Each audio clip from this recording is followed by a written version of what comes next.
জীবনে যতদিন শুক্রবার পাবেন 4টা আমল করতে ভুল করবেন না। আজকে শুক্রবার না, আমি জানি না 4টা আমল করেছেন কিনা বা করছেন কিনা, আপনারা মিলিয়ে নেবেন। যদি 4টা আমল আজকে না করে থাকেন, আজকে থেকে জীবনে যতদিন শুক্রবার পাবেন 4টি আমল করতে ভুল করবেন না। পারবো তো ইনশাআল্লাহ? ইনশাআল্লাহ। 1, দুরূদ পড়া। আবার বিশ্বনবী দুরূদ সম্পর্কে কত অসাধারণ কথা বলেছেন।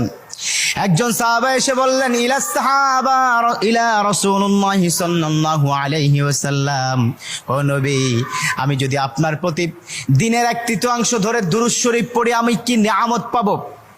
বিশ্বনবী বললেন, তুমি যদি দিনের 1/3 ধরে আমার প্রতি দুরূদ শরীফ পড়ো তোমার জন্য বিশাল উপকার হবে, আরো বাড়িয়ে পড়লে তোমার জন্য আরো ভালো হবে।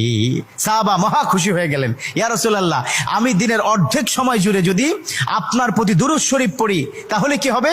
বিশ্বনবী বললেন, এটা বিশাল